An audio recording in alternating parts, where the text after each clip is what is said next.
Uh, this division is something very important because sometimes people believe that if you don't believe in God, then you are not a religious person. Believing in God to be the basis of religion. So people ask, if you don't believe in God, how can you become religious? Because the belief in God has been identified so much with religion. So if you don't believe in God, you are not religious. If you are not religious, you are not good. So finally, if you don't believe in God, you are not a good person. Now this is how people think. So they question, how can Buddhism become a religion if it doesn't believe in God? Now that is why I said, if you look at those definitions, like George Galloway's definition and also Concise Oxford Dictionary's definition, religion has been defined in only a God. Although this word God is not there, but when we refer to something superhuman power, which is indicated by that is God. So when religion is defined with reference to the concept of God, if a religion doesn't have God, how can it be the religion? Now during the time of the Buddha, you know that Buddha rejected Atmavada. Buddha rejected Atman and Brahman. So Brahmins described the Buddha as Venayiko Samano Gotamo. Venayika. Samano Gotamo Venayiko. Venayika means a Samana Gotama is one who advocates destruction. Destruction means the Buddha did not believe in Atma. Now Brahmins ask, if you don't believe in Atma, how can you be ethical person? Now in the ancient Indian tradition, there were two traditions that did not believe in Atma. One is Buddhism, the Buddha's teaching. Other is called Charvaka. Charvaka philosophy. Now Charvaka is considered to be the materialist. Charvaka is materialism, right? Charvaka is materialist. Charvaka didn't believe Atman and Brahman. So they put the Buddha into the category of Charvaka, materialism. Actually, interesting thing is, although we know Buddhism doesn't believe in Atma, but it does not reject karma, karma vipaka, sansara. These things are not rejected. Now in the materialistic tradition, because you don't believe in those things, karma and karma vipaka also rejected. However, Buddhism is not materialism. Only thing is, Buddhism shares with materialism non-theism. Both materialism and Buddhism doesn't believe in God. But for materialism, not believing in God means not being religious. Not being, following the ethical system. But for Buddhism, although it doesn't believe in Brahman and Atman, it doesn't mean rejecting ethics and good and bad karmas and the result. Buddhism doesn't believe in those things. So you can see, if you look at carefully, there are these distinctions.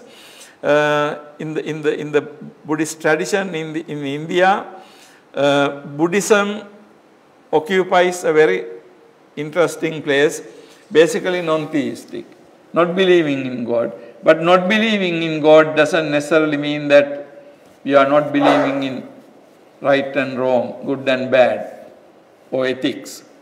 Okay? So this situation, Indians put Buddhism and Charvaka together. But Buddha never belonged in the Charvaka. But they had certain commonalities. You remember, as I said, if you take all the religions, there are certain commonalities among all religions. But there are certain unique relationships. Now, you take Hinduism, Buddhism and Charvaka. Buddhism and Charvaka share certain things. Buddhism and Hinduism share certain things. Okay? But it depends on, what are these things that are shared. For example, both Hinduism and Buddhism share good and bad deeds, the past karma, divyaloka, apaya, and all these things are common. However, for Hinduism, God is also common. But for Buddhism, God is not there. Now, in not accepting God, Buddhism and Charvaka come together. But on the other hand, Buddhism is different from Charvaka in accepting karma, karma vipaka, and these things. But both Charvaka and Buddha rejects Atma, Atman and Brahman. So you can see that non-theistic religion, basically among the world religions, non-theistic religion is only Buddhism. So if you take 5 world religions, you can see that 4 religions come in one category, only Buddhism comes in a different category. Okay? Now, today there are many movements in the world to say that all religions are one. Now, they try to say that, attribute some kind of concept of God or something similar to that in Buddhism, so that they can say all religions believe in God. But right now, the problem is they can't say that all religions believe in God because Buddhism doesn't believe in God. But those religious people who believe in God would like to say that Buddhism is also believing in God. So, there are that kind of movements in the world. Maybe we will be talking about those things some other time. But basically, when we talk about this distinction, important distinction is theistic religion and non-theistic religion. So if you take the world religions in general, you can see that world religions in general can be included in this category. Okay. So basically, what you have is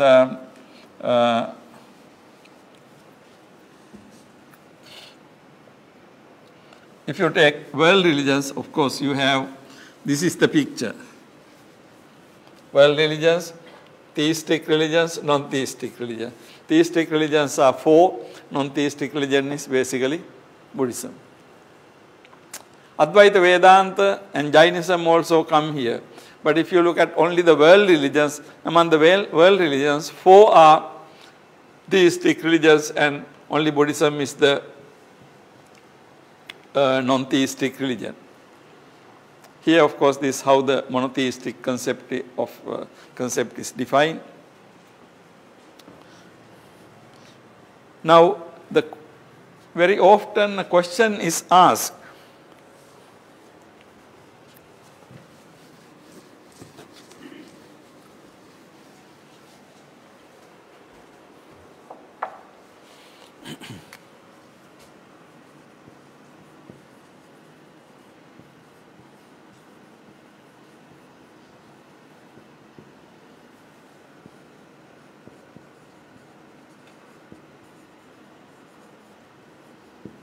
can there be a religion without God?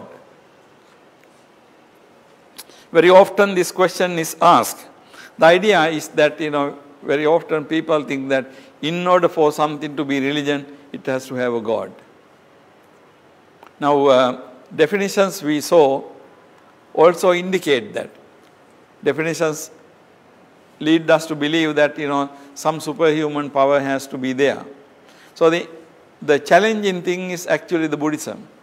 Otherwise, if Buddhism can be put in that category, there will be in the world only the theistic religions.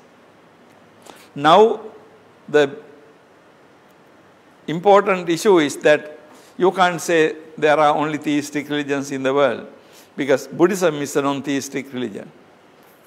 But if you can include Buddhism in this category, then you can say all the religions are God-centered. But Buddhism is not a God-centered religion. Now, actually, in my characterization, monotheism, I forgot to mention God is omniscient, omnipotent, creator, and savior. He is also savior. So God is a creator, God is omnipotent, omniscient, all good, and Savior. So please note down that also. So those are the characteristics of God. So the God is a Savior. Now in Buddhism, actually there is no Savior, right? What does the Buddha say? In Dhammapada, Buddha says, Tumhehi kichang atappang akkhataro tathagata. Remember that? Tumhehi kichang atappang. Akkhataro tathagata. Tathagatas are akkhataro. Akkhata. Akkhata means one who says, one who points out. Akkhata. Akkhatara, plural. Tathagatas are akkhataras. Tathagatas are pointers of the path. In other words, Tathagatas will tell you the path. But of course, Tathagata cannot take you in the path. You will have to do your own practicing, own walking in the path. You will have to do. Tathagatas are not taking you in the path.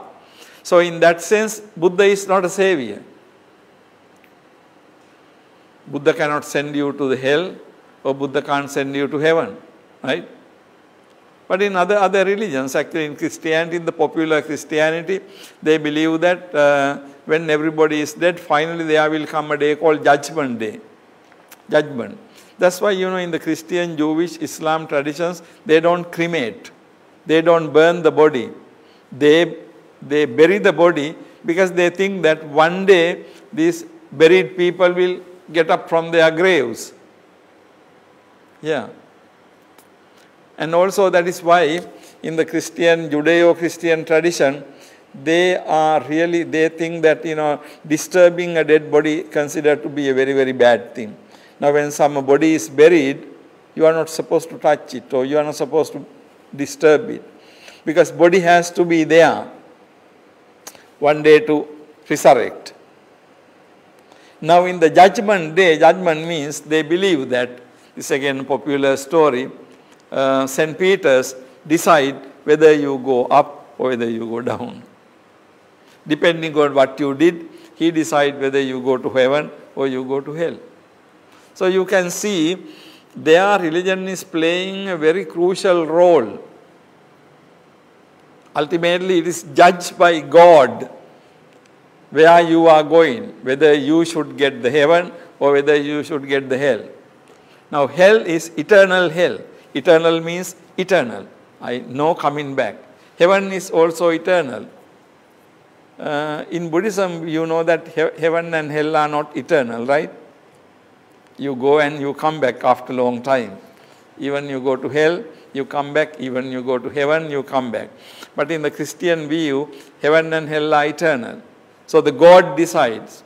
Now this is the conceptions of religion also, but I thought I will not be going into those details today because we don't have a regular group of people either. So in my next session, of course not next week, we will be meeting again on 19th, I guess. I will be going over these things again and also cover the rest of the things. Okay, do you have any questions?